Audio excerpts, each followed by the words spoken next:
केतुम कृण्वन्न केतवे, उसमें केतु शब्द आ गया तो केतु का मंत्र मान लिया गया, जबकि वहां पर केतु का अर्थ है, केतु माने ध्वज, केतु का अर्थ होता ध्वज, और ध्वज और केतु दोनों एक समानार्थक प्रतीत होते हैं, लेकिन दोनों में थोड़ा सूक्ष्म अंतर होता है। जब आयताकार झंडा हो तो उस आयताकार झंडा को ध्वज कहते हैं, जैसे ऐसे सीधे हो, जैसे इंडिया का, भारत का जो ध्वज है वो आयताकार है। लेकिन जब नोक वाला हो जाए, जैसे आरएसएस का झंडा लाल रंग का जो होता है, जैसे ये पतंगी है नोकदार, तो नोकदार हो जाए झंडा तो उसको केतु कहते हैं, और चौकोर हो जाए तो उसको ध्वज कहते हैं। ध्वज और केतु में यही अंतर। तो केतु माने झंडा, तो केतुम कृण्वन्न केतवे, वहां पर केतु शब्द का भिन्न अर्थ है, लेकिन केतु शब्द आ गया इसलिए उसको केतु का मंत्र मान लिया। उसी प्रकार इस मंत्र में गण शब्द आ गया, इसलिए इसको गणेश जी का मान लिया गया। गणानां त्वा गणपतिगुम हवामहे, लेकिन यहां पर है गणानां त्वा गणपतिम, भगवान का संबोधन है। जितने गण हैं, गण माने मनुष्य, गण माने जीव, गण माने देवता, ये सब गण हैं। उन समस्त गणों के जो अधिपति हैं वो कौन है? बोले भगवान है, समस्त लोगों के अधिपति। गणानां त्वा गणपति, भगवान ही समस्त गणों के पति हैं। निधि नाम त्वा निधिपतिम, इसीलिए भगवान समस्त निधियों के भी अधिपति हैं। तो सारे मंत्र प्रकारांतर से, संकेत वृत्ति से, परोक्ष दृष्टि से सब मंत्र भगवान का ही प्रतिपादन करते हैं। इसीलिए आचार्यों ने कहा कि वेदे रामायणे चैव पुराणे भारते तथा आदि मध्य तथा चान्ते हरिः सर्वत्र गीयते। वेदे रामायणे चैव, वेदों में, रामायण में, पुराणे भारते तथा 18 पुराण में और महाभारत में, इन समस्त ग्रंथों में आदि मध्य तथा चान्ते, आदि में, मध्य में, अंत में हरिः सर्वत्र गीयते, भगवान का ही गान किया गया है। वासुदेव परा वेदा वासुदेव परामखा। तो समस्त वैदिक वाङ्मय भगवान का ही प्रतिपादन करते हैं, इसलिए भगवान ही परम निधि हैं। वेदों ने कहा कि निधि नाम त्वा निधिपतिम हवामहे, ऐसे परम निधि को विश्वामित्र जी ने प्राप्त कर लिया। श्याम गौर सुंदर दो भाई, विश्वामित्र महानिधि पाई। भगवान को लेकर के विश्वामित्र जी चल पड़े और सरयू जी के किनारे किनारे, सरयू के दक्षिण तट पर चलते हुए पूर्व दिशा की ओर, अपनी आश्रम की ओर विश्वामित्र जी जा रहे हैं। 6 कोस की यात्रा संपन्न हुई पहले दिन। 6 कोस की यात्रा जब संपन्न हुई तब तक सूर्यास्त का समय आ गया। सूर्यास्त का समय आ गया तो विश्वामित्र जी सरयू के तट पर रुक गए और विश्वामित्र जी ने सोचा, भगवान तो मुझे मिल गए, लेकिन भगवान से भी कोई संबंध हमारा नहीं बना, इनको मैं अपना क्या बनाऊं? भगवान तो मिल गए लेकिन इनसे हमारा कोई संबंध नहीं, और बिना संबंध के प्रेम पुष्ट नहीं होता। संबंध ही प्रेम को पुष्ट करता है। संबंध न रहने पर प्रेम बिखर जाता है। इसलिए आचार्यों ने कहा, भगवान से जीव के अनेक संबंध हैं, कोई एक संबंध अनुभव करो। पिता तो रक्षक शेषी भर्ता गेयो रमापति ही स्वाम्याधारो ममात्मा च भोक्ता चेति मनुदिता। तो भोक्ता चेति मनुदिता, ये 9 विध संबंध है। पिता, रक्षक, शेषी, भर्ता, गेय, आत्मा, आधार, ममात्मा, भोक्ता, ये 9 विध संबंध जीव का भगवान से है। अब सोचो, संसार के प्राणियों से तो हमारा एक संबंध होता है, और उस एक संबंध के निर्वाह के लिए हम अपना खून पसीना एक कर देते हैं, किसी से दो संबंध नहीं है। अगर कोई स्त्री आपकी पत्नी है तो उससे एक ही संबंध है ना कि वो पत्नी है। वो न मां हो सकती है, न बहन हो सकती है, न बेटी हो सकती है, न वो बुआ हो सकती है, न मौसी हो सकती है। एक ही संबंध रहेगा, चाह करके भी दूसरा संबंध नहीं। संसार में पिता बोले पिता से एक ही संबंध रहेगा, न वो भाई बन पाएगा, न बेटा बन पाएगा। एक ही संबंध रहेगा और वही जीवन भर रहेगा। लेकिन उस एक संबंध के निर्वाह के लिए हम अपना खून पसीना एक कर देते हैं, जिंदगी तबाह कर डालते हैं, फिर भी हम उनको संतुष्ट नहीं कर पाते। और जिन भगवान से हमारा एक नहीं 9 संबंध है। पिता तो रक्षक शेषी भर्ता गेयो रमापति स्वाम्याधारो ममात्मा च भोक्ता चेति मनोदितः। और ये 9 संबंध का मतलब शास्त्रों ने 8 संबंध नहीं कहा, 10 संबंध नहीं कहा, 7 नहीं कहा, 9 ही क्यों कहा? 9 का मतलब परिपूर्ण, 9 अंक परिपूर्ण है, पूर्ण संख्या है, अर्थात पूरा पूरा संबंध तो भगवान से ही है। 9 का मतलब पूर्ण। बाकी संसार के सभी संबंध एक संबंध है, वह भी अपूर्ण है। क्यों? बोले पहले नहीं थे और बाद में भी नहीं रहेंगे। जो आज बेटा है, आज से 20 साल पहले वो नहीं था हमारा बेटा, पता नहीं किसका बेटा रहा होगा। मरने के बाद पैदा हुआ, आज बेटा बना, और फिर समय आने पर मर करके फिर किसी का बेटा बनेगा, तो फिर ये हमारा बेटा नहीं रहेगा। ये सारे संबंध अनित्य हैं। लेकिन भगवान से जो जीव का 9 विध संबंध है वो नित्य है। हम कहीं भी जन्म लें, हम कहीं भी रहें, नाली का कीड़ा भी बन करके हम रहें, तो भगवान हमारे पिता हैं। वो संबंध सदा से पिता तो रक्षकः। दूसरा संबंध रक्षक। जहां कहीं भी हैं तो हमारे रक्षक भगवान ही हैं। चाहे हम नाली का कीड़ा बने और चाहे राष्ट्रपति बने, चाहे देवताओं के अधिपति बनकर के हम बैठे, सब जगह रक्षा करने वाले भगवान ही हैं। सदा सर्वदा से आज तक वही रक्षा कर रहे हैं। ये बात अलग है कि हम अपनी बुद्धि से अपने को रक्षक मानते हैं कि भाई हम अपनी बुद्धि से, अपने विवेक से, अपने साधनों से हम रक्षित हैं। लेकिन रक्षित तो भगवान के द्वारा है।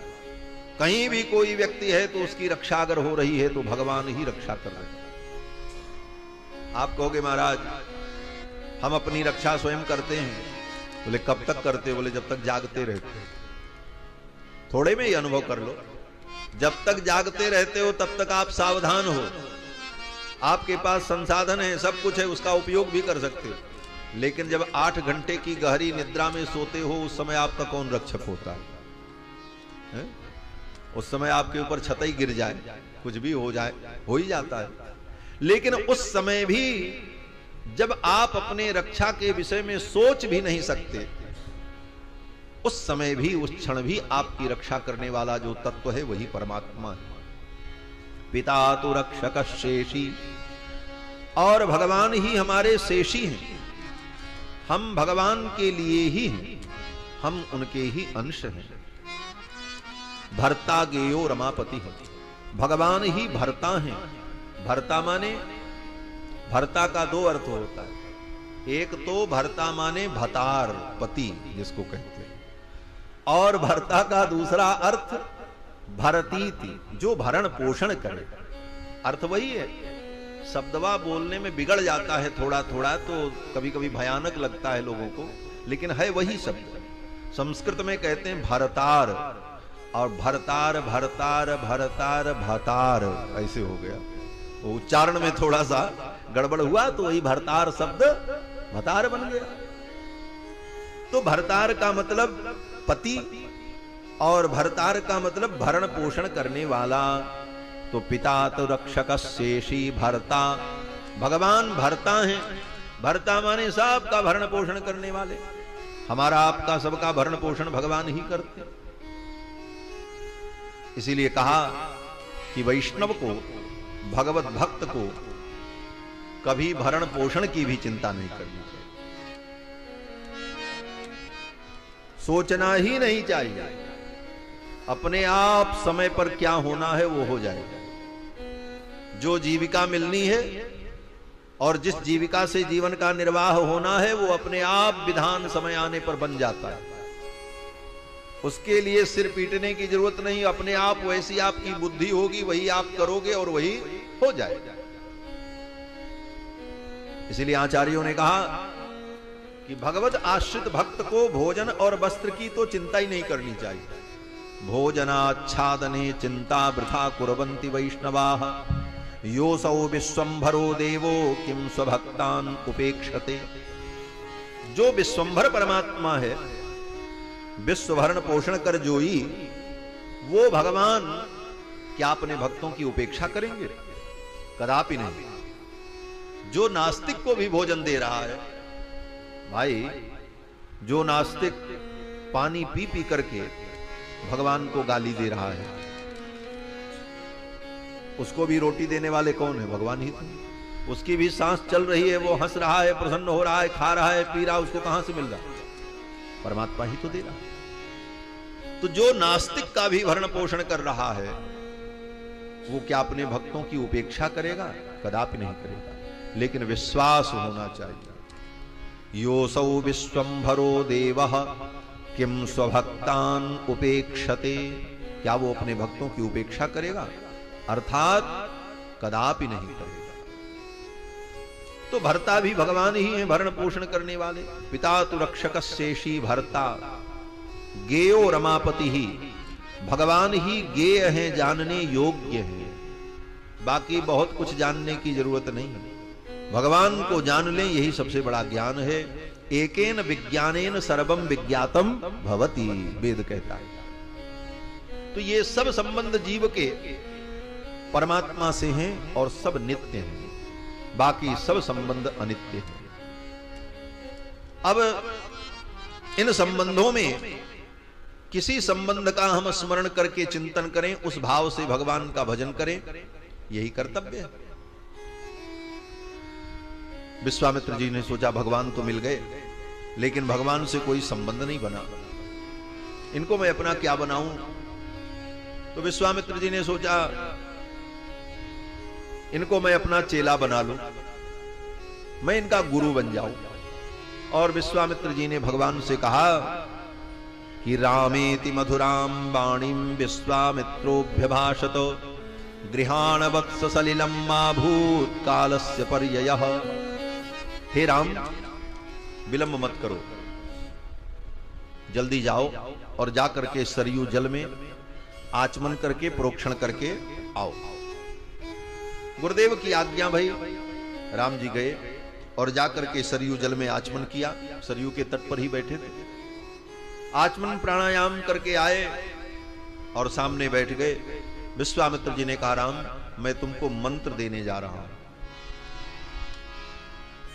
भगवान ने कहा अति कृपा। विश्वामित्र जी कहते हैं एक दो मंत्र नहीं, अनेक मंत्रों का समूह मैं तुमको देने जा रहा हूं। मंत्र ग्रामम गृहाण त्वं बलाम अति बलाम तथा। मंत्रों का जो समूह है उसका नाम बोले बलाम अति बलाम तथा, उसका नाम बला और अति बला है। बला अति बला नाम की विद्या जो अनेक मंत्रों का समूह है, वो मैं तुम्हें प्रदान करने जा रहा हूं और इसे स्वीकार कर। भगवान श्री राम ने बला अति बला नाम की विद्या को स्वीकार किया। विश्वामित्र जी ने बला अति बला नाम की विद्या दी। बहुत से लोग कहते हैं कि ये बला अति बला नाम की कोई औषधि थी, लोकोक्ति है। संसार में ऐसी चर्चा लोग करते हैं कि बला अति बला नाम की कोई औषधि थी, जो औषधि विश्वामित्र जी ने राम जी को बताया, और उस औषधि का ये प्रभाव था कि उस औषधि को जो व्यक्ति खा ले, न श्रमो न ज्वरो वाते न ते रूपस्य विपर्ययः, वो कितना भी श्रम करे उसे थकावट नहीं होगी, उसे बुखार नहीं होगा, वो कभी बूढ़ा नहीं होगा। और न च सुप्तम प्रमत्तम वा धर्षयिष्यन्ति नैरिताः, वो अगर सोता भी रहे, चारों तरफ से असुर उसको घेर ले, फिर भी असुर उसका कुछ बिगाड़ नहीं सकते। ये सब उस औषधि का प्रभाव है, ऐसा लोग कहते हैं। लेकिन जो कहते हैं वो जाने, और कहीं ऐसी दुनिया में कोई औषधि हो तो मैं उसका विरोध भी नहीं कर रहा हूं। लेकिन ये बला अतिबला नाम की विद्या है जो मंत्रात्मक है। मंत्र ग्रामम गृहाणत्वम बलाम अतिबलाम तथा, ऐसी विलक्षण विद्या विश्वामित्र जी ने भगवान को प्रदान की। इसके बाद ये सब करते करते रात्रि हो गई, सूर्यास्त हो गया। फिर तो वहीं पर संध्या वंदन किया। संध्या वंदनादि कर्म से निवृत्त होने के बाद विश्वामित्र जी ने कहा, राम अब आज रात्रि में हम लोग यहीं सरयू के तट पर विश्राम करते। फिर तो वहीं सरयू के तट पर तीनों ने शयन किया।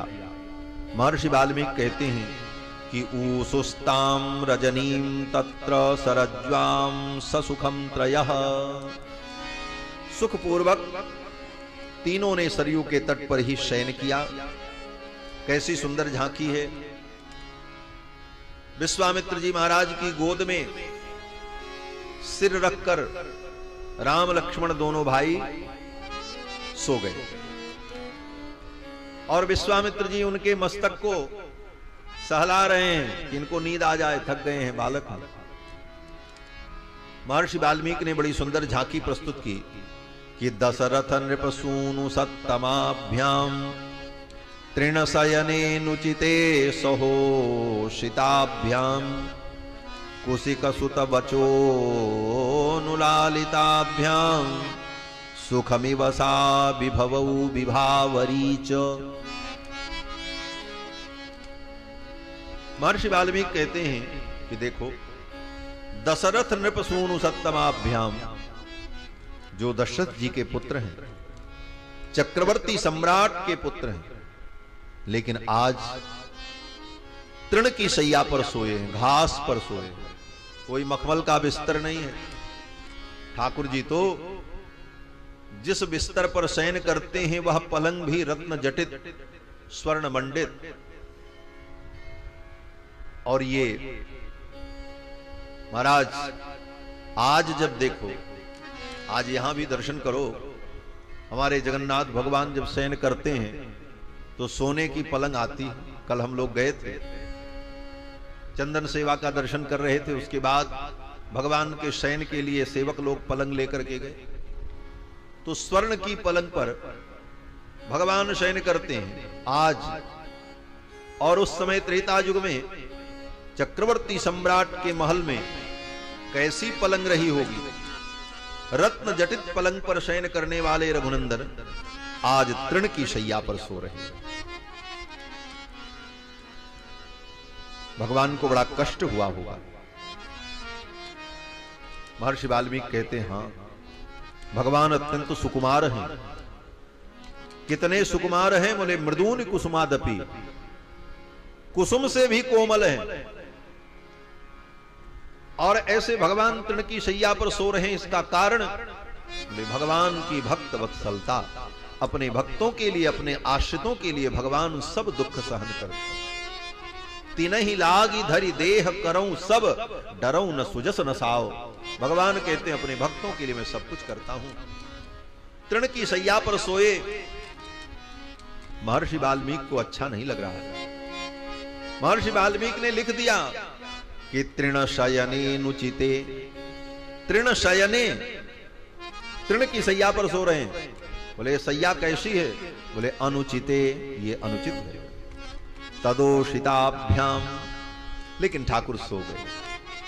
पहले तो नींद नहीं आई, तब बोले कुशिकसुत वचोनुलालिताभ्याम। विश्वामित्र जी ने अपने वचनों से, अपनी मीठी वाणी से भगवान का लालन किया, लाड किया, दुलार किया। सुंदर सुंदर कहानी सुनाई, लोरी सुनाई, और कहानी सुनकर के, लोरी सुनकर के तब राम जी को, लक्ष्मण जी को नींद आई। कुशिक सुत वचोनुलालिताभ्याम। आज भी आपके यहाँ जगन्नाथपुरी में जगदीश भगवान जब शयन करते हैं तो उनको गीत सुनाया जाता है, गीत गोविंद सुनाया जाता है, जिससे ठाकुर को बढ़िया से नींद आवे। पहले बड़े बड़े मंदिरों में, इन महान देवालयों में देवदासियां हुआ करती थीं, जिनका यही काम था कि भगवान को गीत संगीत सुना करके भगवान का मनोरंजन करते। भगवान जब शयन करते तो उनका गीत मनोहर श्रवण करते। आज वो परंपराएं नहीं है। कारण बोले परंपराओं में जब विकृति आने लगती है तो भगवान स्वयं उन परंपराओं को हटा देते। हमारे पूज्य स्वामी जी कहा करते थे एक बड़ी अच्छी बात, इसको आप अन्यथा न समझें। राम जन्मभूमि के संदर्भ में कहा करते थे, स्वामी जी ने भी सुना होगा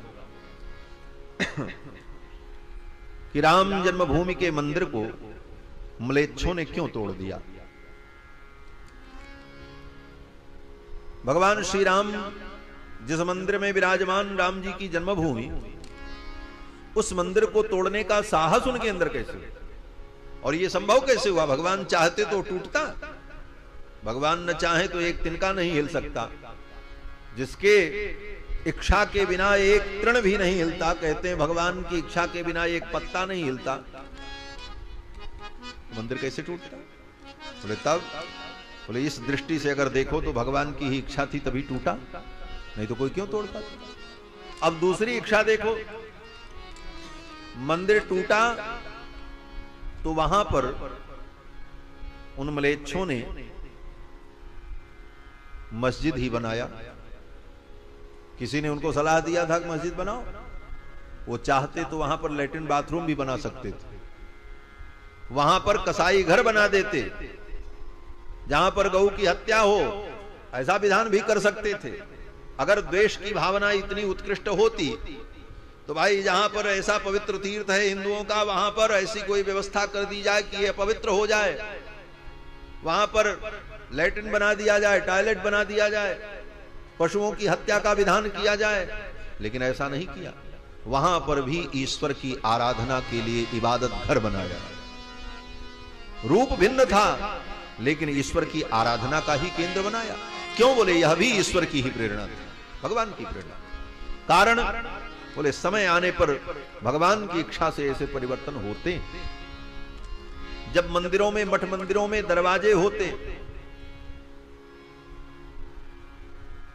तो दरवाजा बंद होता, तो दरवाजे की ओट में अनाचार पापाचार का जब विस्तार होने लगा तो भगवान ने कहा वैसा मंदिर बनाओ, ऐसा स्थान बनाओ जिसमें दरवाजा ही न हो, न दरवाजा रहेगा न कोई गलत कार्य होगा। इसीलिए बिना दरवाजे के ही देवालय बन गए। इसलिए मस्जिद में दरवाजे नहीं होते, वो खुला होता। तो ये भी परिस्थितियां ऐसी बनी, इसमें भी भगवान की ही इच्छा थी। और फिर समय आने पर भगवान की इच्छा हुई कि वो खंडहर वहां से हटे, वो हटा, वो ढांचा हटा, और अब ठाकुर जी की इच्छा होगी वहां पर दिव्य भव्य मंदिर पुनः बनकर के तैयार होगा, और उसका समय भी आ चुका है।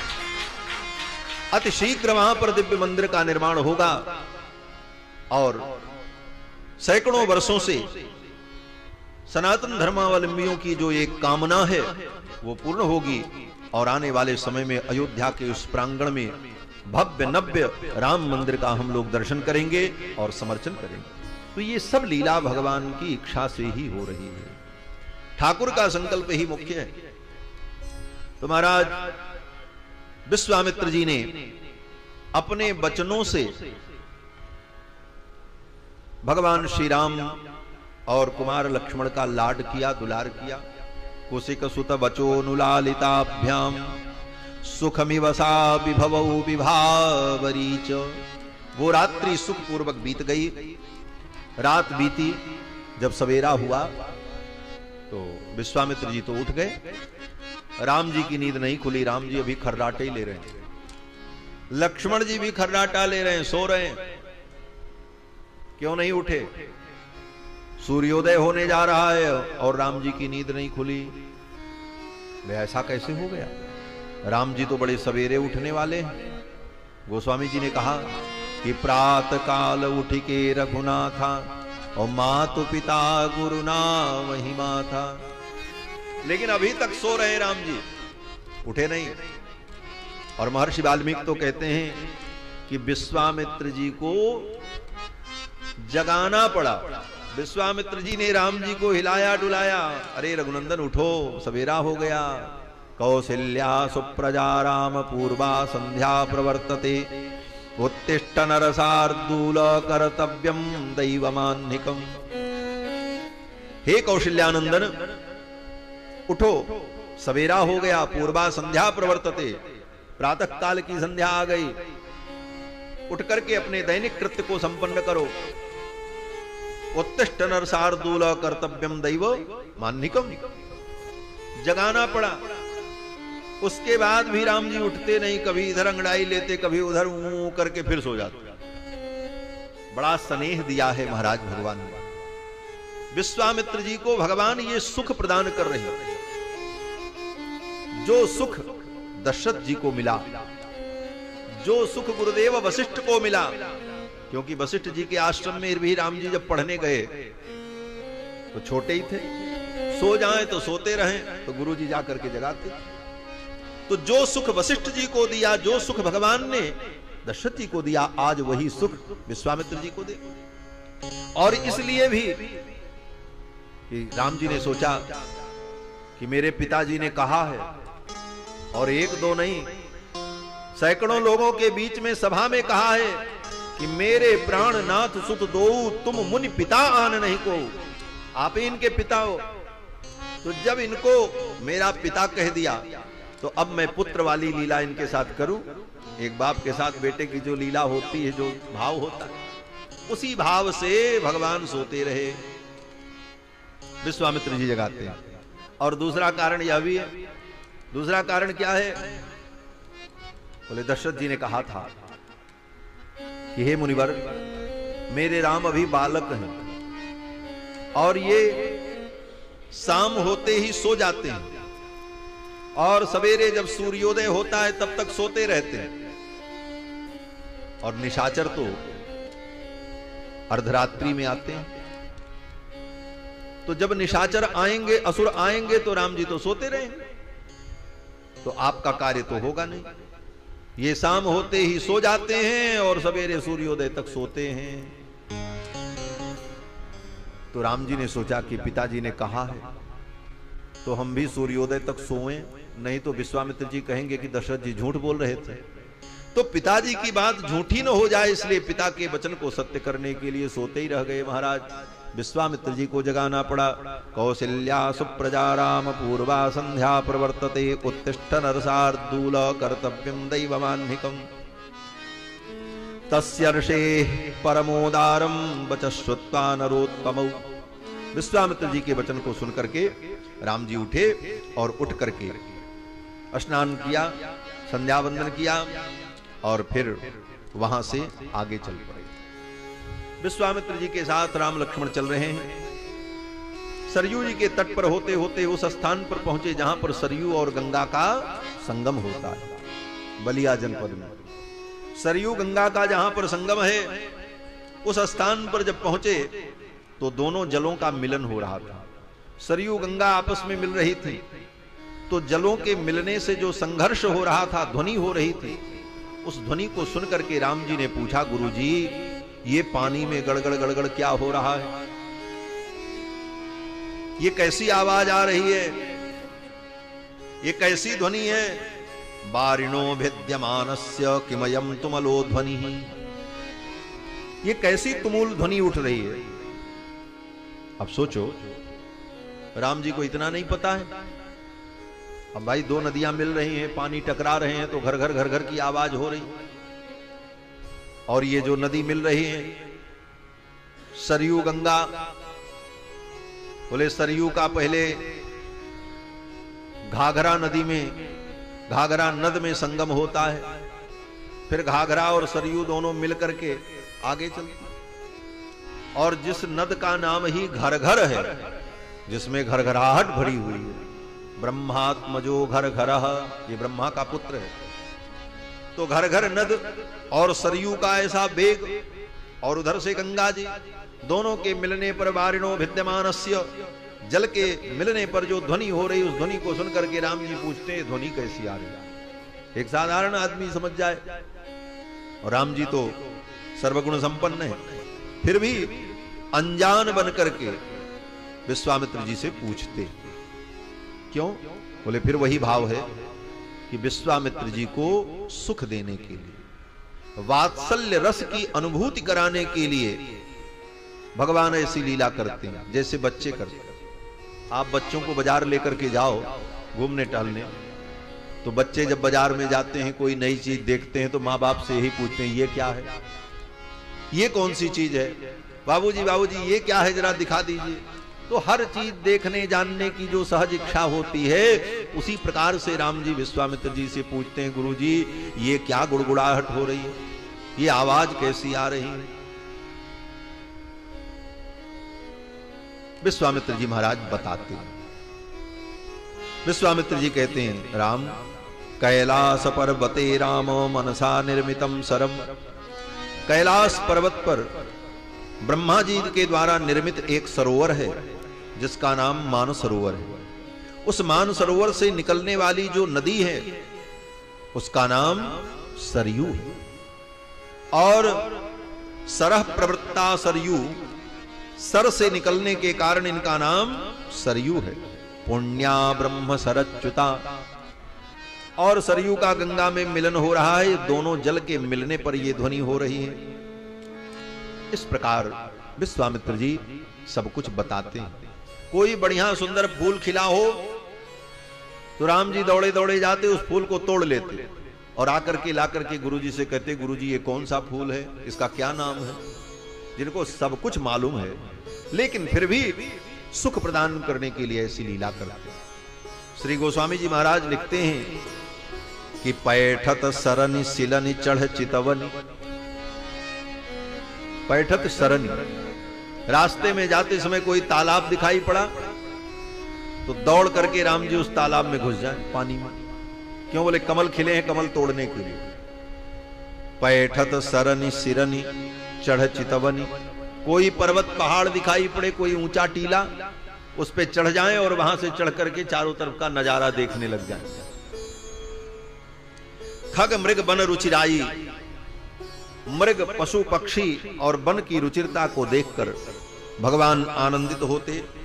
सादर सभय सपेम पुलक मुनि, पुनि पुनि लेत बुलाए। जब राम जी दौड़ करके कभी किसी शिला पर चढ़ जाएं, किसी तालाब में घुसने लग जाएं, किसी पेड़ की डाली पर चढ़ करके फल और फूल तोड़ने लग जाएं, तो विश्वामित्र जी डर जाते। क्यों डर जाते? बोले कहीं पानी में डूब न जाए, गहरे में न चले जाए, कहीं पेड़ से गिर जाए तो चोट न लग जाए, पहाड़ पर चढ़ रहे हैं कहीं सरक गए पैर में चोट न लग जाए। वात्सल्य के कारण विश्वामित्र जी को भय होता, जबकि विश्वामित्र जी जानते हैं कि ये परब्रह्म परमात्मा। फिर भी प्रेम के परवश होकर विश्वामित्र जी भगवान को बुलाते, पुनि पुनि लेत बुलाई।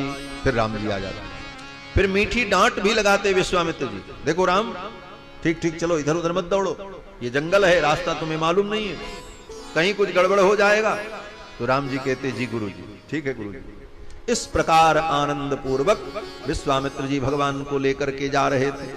गंगा पार किया, गंगा पार करके जब आगे चले तो एक जंगल पड़ा, बड़ा भयानक जंगल। विश्वामित्र जी ने कहा रघुनंदन इसी जंगल से होकर के हमको आपको चलना है और सावधान हो जाओ, अपने धनुष को ज्यासज्ज कर लो, बाण को हाथ में ले लो, क्योंकि इस जंगल में ताड़का नाम की एक राक्षसी रहती है और वो कहीं से आ सकती है। सेयम पंथानमावृत्य बसत्यत्यर्ध योजने, और 6 कोस के अंदर यहां पर ताड़का रहती है, सावधान हो जाओ। राम जी ने अपने धनुष को ज्यासज्ज कर लिया। विश्वामित्र जी ने कहा राम नहीं ते स्त्री वध कृते घृणा कार्या नरोत्तम। हे राम स्त्री समझ करके ताड़का के ऊपर दया मत करना, उसे मार देना। विश्वामित्र जी ने 5 बार राम जी से कहा कि ताड़का को मार देना, मत छोड़ना। और विश्वामित्र जी ये चर्चा कर ही रहे थे, तब तक ताड़का राक्षसी आ गई। चले जाते मुनि दीन दिखाई, चले जाते मुनि दीन दिखाई, ताड़का क्रोध कर भाई, सुन ताड़का क्रोध कर भाई। एक ही बाण प्राण हर लीला, एक ही बाण प्राण हर लीला, दिल जानते निज पद दीना, दिल जानते निज पद दीना, दिल जानते निज पद दीना, दिल जानते निज पद। चर्चा कर ही रहे थे विश्वामित्र जी, तब तक ताड़का आ गई। महर्षि वाल्मीकि कहते हैं दोनों के भाव में अंतर है। गोस्वामी जी महाराज कहते हैं कि विश्वामित्र जी की चर्चा को सुनकर के ताड़का आ गई। चले जात मुनि दीन दिखाई, और सुन ताड़का क्रोध कर दाई। और महर्षि वाल्मीकि कहते हैं कि राम जी ने उसको बुलाया। कैसे बुलाया? राम जी ने सोचा कि ऐसे अचानक आ जाएगी तो ठीक नहीं, अब वो आ ही जाए और इस काम को पूरा कर दें तब आगे बढ़े। राम जी ने अपने धनुष पर डोरी चढ़ाई, धनुष को ज्यासज्ज किया और फिर डोरी को पकड़ करके खींचा। एवं मुक्त्वा धनुर्मध्ये बद्ध्वा मुष्टिमरिन्दमः। डोरी को पकड़ करके राम जी ने खींचा और ज्याघोषमकरोत् तीव्रं दिशः शब्देन नादयन्। डोरी को पकड़ करके खींच करके राम जी ने जब छोड़ा तो ऐसी टंकार हुई कि पूरा जंगल गुंजायमान हो गया। वो ताड़का सो रही थी क्योंकि निशाचरी थी, रात भर अपना शिकार ढूंढती थी और दिन में खर्राटे लेती, और उसका खर्राटा टूट गया। ऐसा ज्याघोष हुआ, नींद खुली और वो चौंक करके उठ गई और दौड़ पड़ी उस ध्वनि को सुनकर के कि कौन आ गया मेरे जंगल में। सेयम पंथानमावृत्य वसत्यत्यर्ध योजने। 6 कोस की सीमा में उसका साम्राज्य था, उस क्षेत्र में कोई आ नहीं सकता। अब तो महाराज वो दौड़ी, विशाल रूप धारण करके आई। जब दौड़ती हुई उधर से आ रही थी, लक्ष्मण जी ने कहा कि प्रभु मैं अपना काम कर लूं?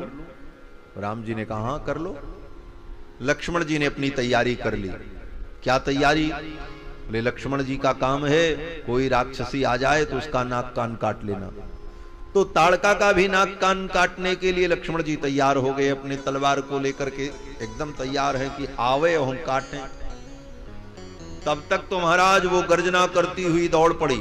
उद्यम्यवाहुं गर्जन्ती राममेवाभिपद्यतो। दोनों भुजाओं को उठा करके राम जी की ओर ही दौड़ी। राम जी की ओर जब दौड़ी तो विश्वामित्र जी घबरा गए, अरे कहीं मेरे राम का अनिष्ट न हो जाए। तुरंत विश्वामित्र जी ने राम लक्ष्मण को पकड़ करके खींचकर अपनी पीठ के पीछे छिपा लिया और स्वयं सामने आकर के उस राक्षसी को स्तंभित कर दिया। तिष्ठ तिष्ठ ऐसा कहा, बस वो वहीं रुक गई। इस प्रकार विश्वामित्रस्तु ब्रह्मर्षिर हुंकारेणाभिभर्त्सताम। हुंकार करते हुए उसको वहीं स्तंभित कर दिया। ताड़का रुक गई, एक कदम आगे नहीं बढ़ पाई। और फिर राम लक्ष्मण दोनों भाइयों को आगे लाकर हृदय से लगाया और दोनों के मस्तक पर हाथ रखकर आशीर्वाद देते हुए विश्वामित्र जी ने कहा, स्वस्ति राघवयोरस्तु जयम चैवाभ्यभाषत। विश्वामित्र जी ने कहा, स्वस्ति राघवयोरस्तु, हे रघुनंदन तुम दोनों का मंगल हो। जयम चैवाभ्यभाषत, हे रघुनंदन तुम्हारी जय हो। मंगलाशासन हो गया। आचार्य ने मंगलाशासन कर दिया, गुरु जी ने मंगलाशासन कर दिया। राम जी ने कहा बस इसी की आवश्यकता थी। अब मैं ताड़का को मार दूंगा। पहले भी भगवान ताड़का को मार सकते थे, ज्यों ही वो आई उसी समय एक ही बाण छोड़ देते, एक ही बाण में तो उसको मरना तय था। लेकिन भगवान ने नहीं मारा। क्यों? बोले भगवान ने सोचा ऐसे मैं ताड़का को मार दूंगा तो कहीं मेरे अंदर अभिमान ना आ जाए कि मैंने ताड़का को मारा। अब गुरु जी का आशीर्वाद मिल गया, अब मैं ताड़का को मारूंगा, तो भाव ये है कि गुरु की कृपा से मैंने ताड़का को मारा। ताड़का कौन है? बोले अविद्या है। और गुरु के ज्ञान से, गुरु के उपदेश से ही अविद्या का नाश होता है। इसलिए शिष्य अगर अविद्या पर विजय प्राप्त कर जाए, माया पर विजय प्राप्त कर ले, तो उसे अभिमान नहीं होना चाहिए। यही अनुभव करना चाहिए कि गुरु के प्रसाद से, गुरु की कृपा से मैंने माया पर, अविद्या पर विजय प्राप्त किया। ये उपदेश करने के लिए भगवान गुरु के आशीर्वाद की प्रतीक्षा करते रहे। गुरु जी ने आशीर्वाद दे दिया, स्वस्ति राघवयोरस्तु जयम चैवाभ्यभाषत। फिर तो राम लक्ष्मण दोनों भाई तैयार हो गए। लक्ष्मण जी ने कहा मैं अपना काम कर लूं, राम जी ने कहा जल्दी से तुम अपना काम करो, फिर मैं अपना काम करूं। फिर तो लक्ष्मण जी महाराज ने अपनी तलवार के द्वारा सूर ताड़का का नाक कान काट लिया। सौमित्र मकरोत् क्रोधात् हृत कर्णाग्रनासिकाम। ताड़का के नाक कान को लक्ष्मण जी ने काट लिया। फिर तो ताड़का गर्जना करती हुई राम जी की ओर दौड़ी। उद्यम्य बाहुम गर्जन्तिम राममेवाभ्यपद्यतो। तब तक राम जी ने एक बाण छोड़ दिया। एक ही बाण प्राण हर लीना, बिन जानते ही निज पद दीना। एक ही बाण प्राण हर लीना, बिन जानते ही निज पद दीना। बिन जानते ही निज पद दीना, बिन जानते ही निज पद दीना। सरेणो रसि विभ्याद सा पपात ममारच। अपने बाण के द्वारा भगवान ने ताड़का के हृदय को विद्ध कर दिया और पपात ममारच, एक ही बाण में वो गिर पड़ी और ममारच मर गई। इसीलिए मिथिला की सखियां कहती हैं कि एक ही बाण में ताड़का राक्षसी, जो गिरी सो पड़ी की पड़ी रह गई। उठ नहीं पाई महाराज, मर गई। जब मर गई उसी समय स्वर्ग से देवता आए और सभी देवताओं ने भगवान को साधुवाद दिया है। साधु साध्वीति काकुत्स्थम, साधु साधु। सभी देवताओं ने कहा धन्यवाद धन्यवाद, आपने बहुत अच्छा काम किया, इस ताड़का को आपने मार दिया। सुराश्चाप्यभिपूजयन् वाच परम प्रीत सहस्राक्ष पुरंदरः। इंद्र ने आकर के भगवान को साधुवाद दिया कि आपने ये महान कार्य किया है, आप वंदनीय हैं। आजकल के इतिहासकार और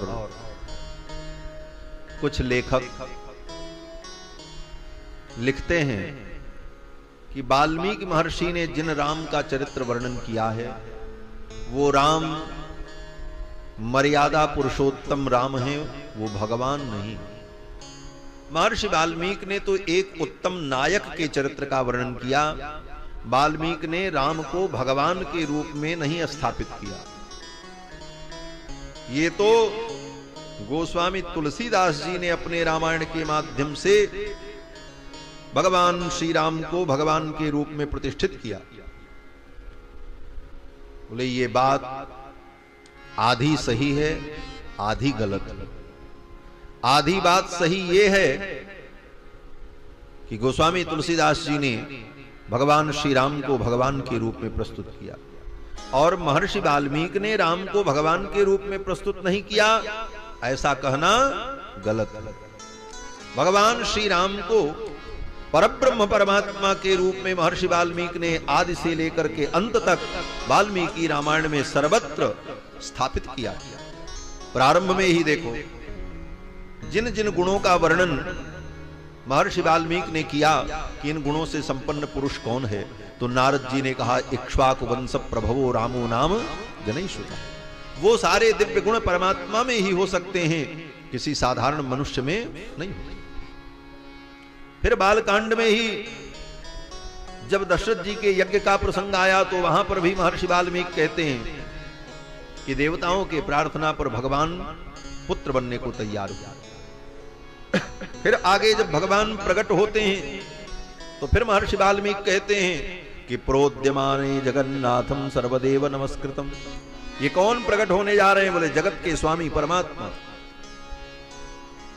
और फिर जब विश्वामित्र जी आए राम जी को मांगने के लिए तो वहां पर महर्षि वाल्मीकि ने विश्वामित्र जी से फिर कहलवाया कि दुनिया के लोग जाने कि ये कौन है। बोले भगवान है। विश्वामित्र जी ने क्या कहा? बोले विश्वामित्र जी ने यही कहा था कि अहम वेद्मि महात्मानं रामं सत्य पराक्रमम। मैं जानता हूं ये कौन है। आपके बेटा जो है ना ये राम, ये कौन है मैं जानता हूं, आप नहीं जानते हो। दशरथ जी को थोड़ा बुरा लगा। दशरथ जी ने कहा पैदा मैंने किया, बेटा मेरे हैं, पाला पोसा मैंने, और ये आज आए और कह रहे मैं जानता हूं आप नहीं जानते हो।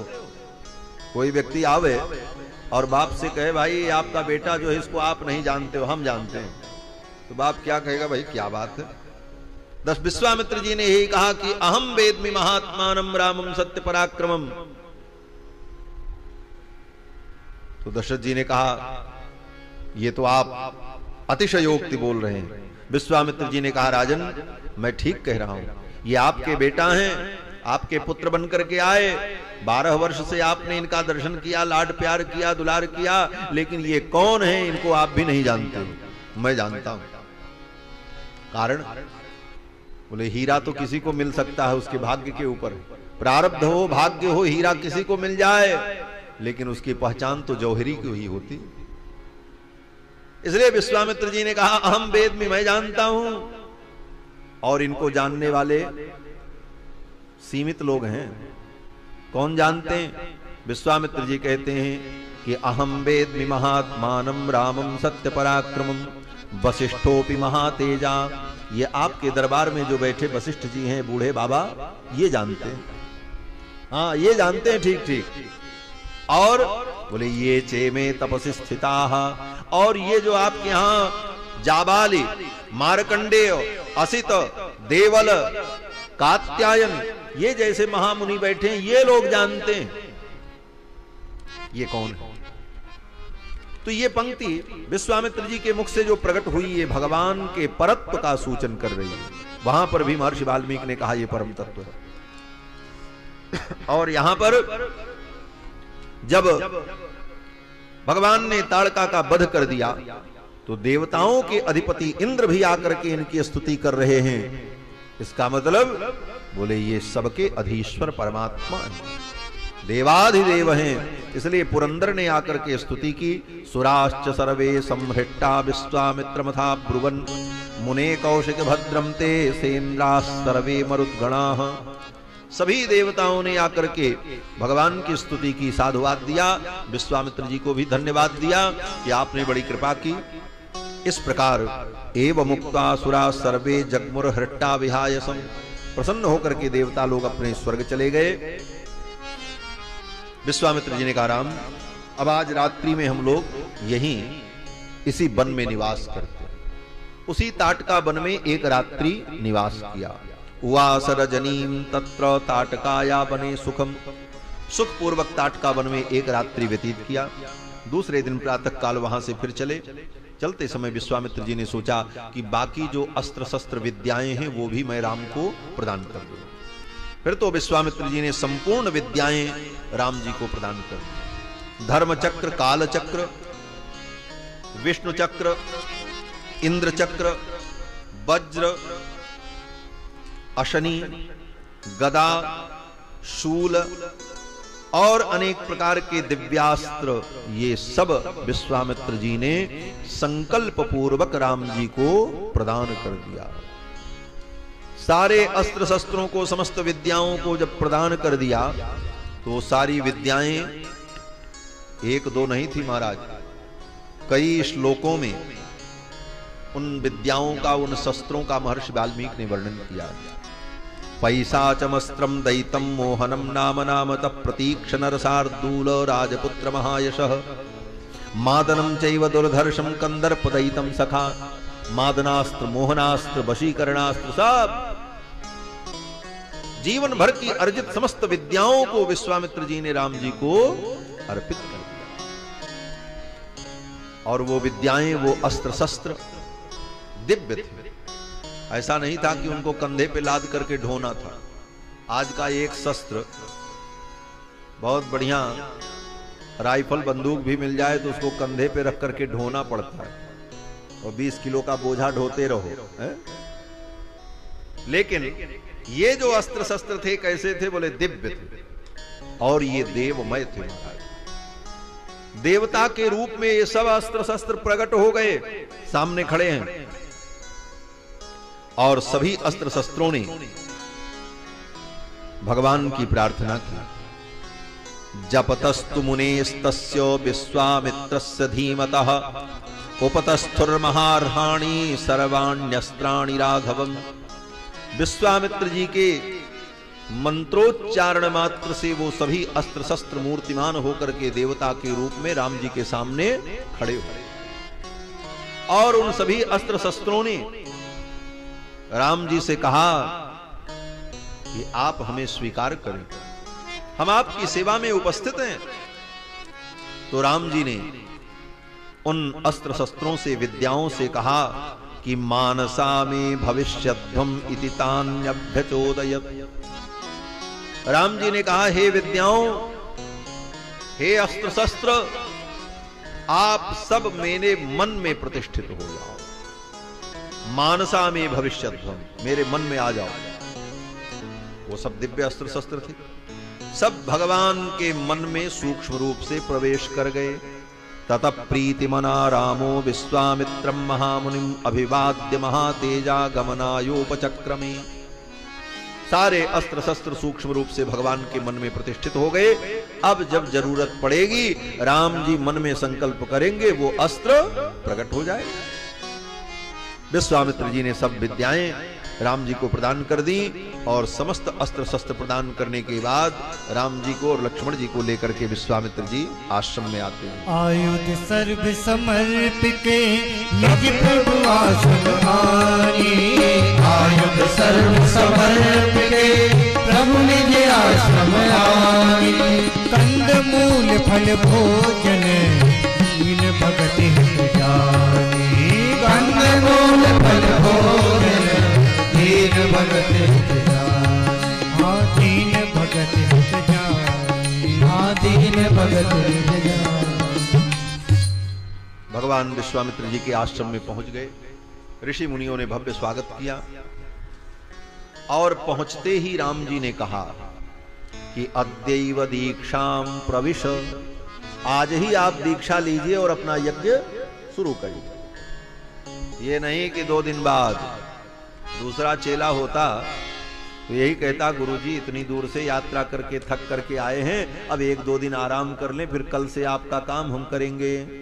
लेकिन नहीं, राम जी ने कहा अद्यैव दीक्षाम प्रविश, आज ही आप अपने यज्ञ की दीक्षा लें। भद्रम ते मुनि पुंगव, हे मुनि पुंगव आपका मंगल हो।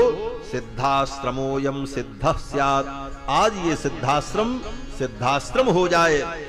स्यात् सत्यमस्तु वचस्तव, हे मुनिवर आपका वचन सत्य हो जाए, आपका यज्ञ पूर्ण हो जाए। इस प्रकार जब राम जी ने कहा तो विश्वामित्र जी ने यज्ञ का संकल्प किया और यज्ञ प्रारंभ हो गया। विश्वामित्र जी महाराज यज्ञ करने लगे। राम लक्ष्मण दोनों भाई यज्ञ मंडप के द्वार पर धनुष बाण लेकर के खड़े होकर सतत सावधान होकर यज्ञ की रक्षा करने लगे। विश्वामित्र जी महाराज यज्ञ कर रहे हैं।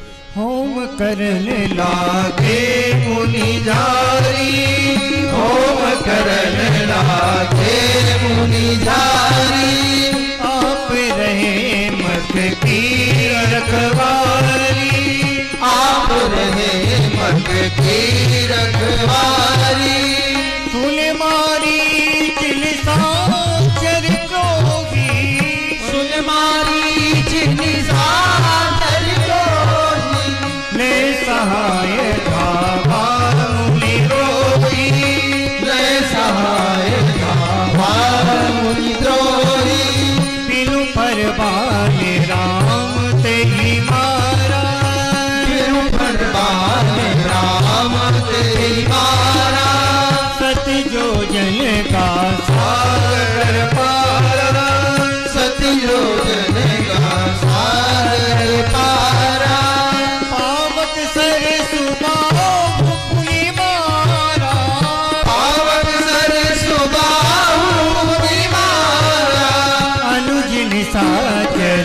कटक संहारा, अनुज निशाचर कटक संहारा, अनुज निशाचर कटक संहारा, अनुज निशाचर कटक संहारा। होम करन लागे मुनिजारी, होम करन लागे मुनिजारी। विश्वामित्र जी महाराज यज्ञ करने लगे। सुबह हमारी चाय। अब इस चौपाई को सुनकर यही लगता है कि होम करन लागे मुनिझारी, आप रहे मख की रखवारी। और तब तक लय सहाय धावा मुनि द्रोही। गोस्वामी जी महाराज तो बिंदु में सिंधु को समाहित करते हैं, इनका काव्य कौशल है। लेकिन इसके बीच में समय का अंतराल कितना है वो महर्षि वाल्मीकि स्पष्ट करते हैं कि यज्ञ जब प्रारंभ हुआ तो 6 दिन 6 रात्रि बीत गई, मारीच सुबह नहीं आए। 6 दिन 6 रात्रि माने 6-24 घंटा। और भगवान श्री राम कुमार लक्ष्मण धनुष बाण लेकर खड़े रहे, एक क्षण भी निद्रा नहीं लिया। अनिद्रम षड अहोरात्रम तपोवनमरक्षताम। अनिद्रम 6 दिन 6 रात्रि तक नींद नहीं ली राम जी ने लक्ष्मण। अनिद्रम षड अहोरात्रम तपोवनमरक्षताम। जब 6 दिन बीत गया तब राम जी ने लक्ष्मण से कहा, लक्ष्मण अब सावधान हो जाओ, अब असुरों के आने का समय हो गया। क्यों? बोले 6 दिन बीत गए, असुर कभी भी आ सकते हैं। दोनों भाई सावधान थे। तब तक मारीच सुबाहु आए। भगवान ने मानवास्त्र के द्वारा मारीच को मारा। मानवम परमोदारम अस्त्रम परम भास्वरम चिक्षेप परम क्रुद्धो मारीचो रसि राघव। मानवास्त्र के द्वारा भगवान ने मारीच को मारा। मानवास्त्र जाकर के मारीच को लगा और मारीच को लेकर के मानवास्त्र उड़ गया। और कहां लेकर के गया? बोले 7 योजन गा सागर पारा। 100 योजन दूर ले जाकर के समुद्र में पटक दिया। मानवास्त्र से भगवान ने इसलिए मारा कि अभी इसको जिंदा रखना है। ये मानवास्त्र बड़ा उदार है, मानवम परमोदारम, इसीलिए कहा। ये प्राण नहीं लेता है, दूर फेंक देता है, क्योंकि मारीच की आगे आवश्यकता है। मारीच ही माया मृग बनेगा तो सीता हरण का बहाना बनेगा और तब रावण के वध की योजना आगे बढ़ेगी। इसीलिए मारीच को भगवान ने जिंदा छोड़ दिया। भगवान ने मानवास्त्र से कहा, ले जाओ इसको दूर फेंक दो। और कहां फेंका? बोले समुद्र में ले जाके फेंका। 7 योजन का सागर पारा। वो मानवास्त्र मारीच को किसी पहाड़ पे नहीं पटका। क्यों? बोले पहाड़ पे पटक देता तो ऐसे ही मर जाता वो, उसके तो चिथड़े उड़ जाते। लेकिन उसको जिंदा रखना था, इसीलिए पानी में पटका। बोले पानी में पटकने पर बच जाएगा, मरेगा नहीं। इसीलिए 7 योजन का सागर पारा। और सागर में भी बीचों बीच में नहीं। क्यों? बोले बेचारा फिर कहां जाएगा। इसीलिए ऐसे जगह पर समुद्र के मध्य में एक टापू था और उस टापू के किनारे का जो समुद्र का भाग था वहीं ले जाकर के मानवास्त्र ने फेंका। और वो टापू क्या है?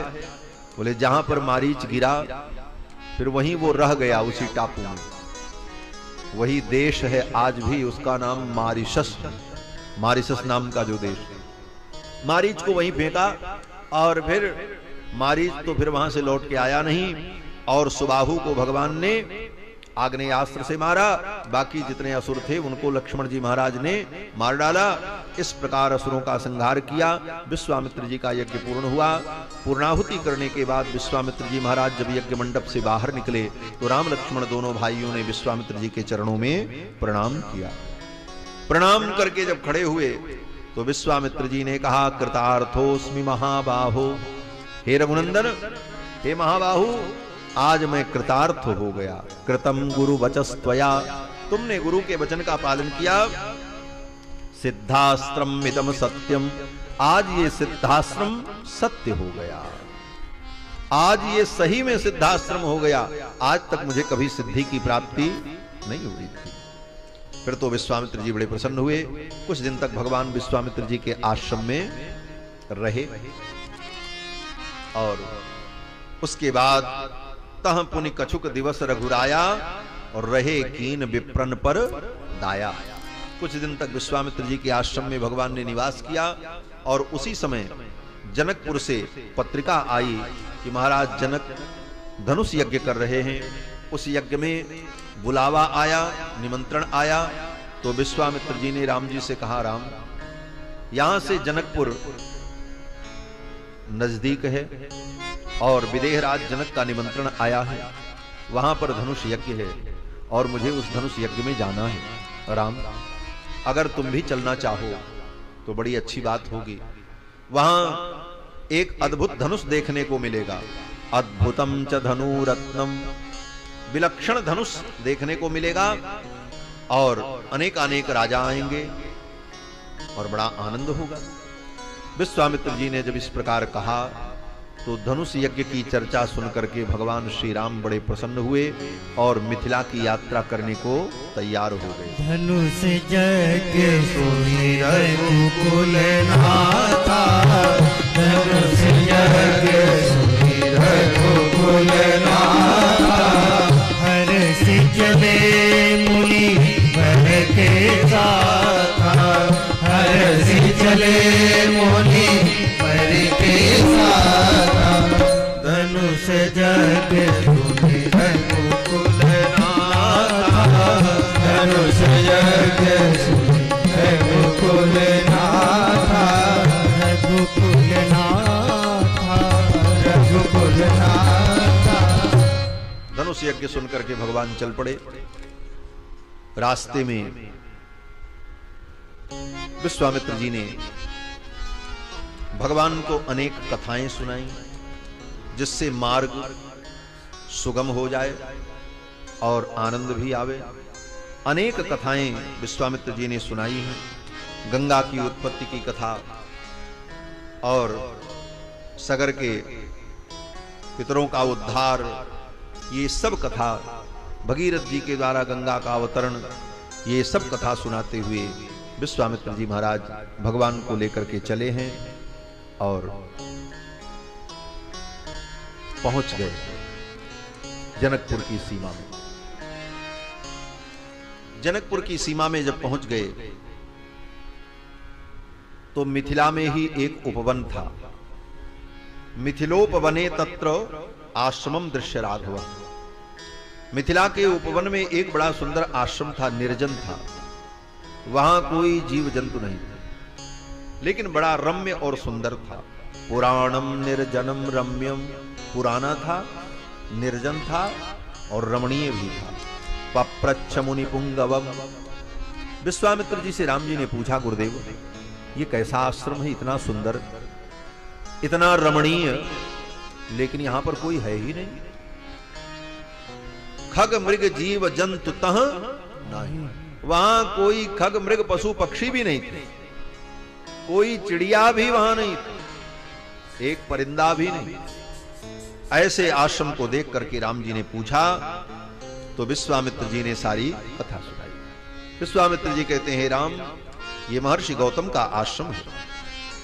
यहां पर महर्षि गौतम अपनी पत्नी अहिल्या के साथ रहते थे।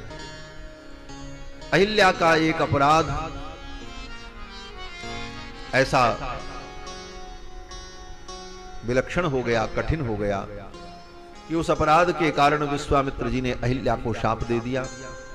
वो शिला के रूप में हो गई और उसी समय महर्षि गौतम इस आश्रम को छोड़ करके चले गए। अहिल्या का संपूर्ण वृत्तांत विश्वामित्र जी ने राम जी को सुनाया और कहा, हे राम, उसी समय से अहिल्या आज भी इसी निर्जन आश्रम में पड़ी है और अपने पाप का प्रायश्चित कर रही है। इह वर्ष सहस्राणि बहूनि निवसिष्यसि, बात भक्षा निराहारा तप्यन्ति भस्मशायिनी।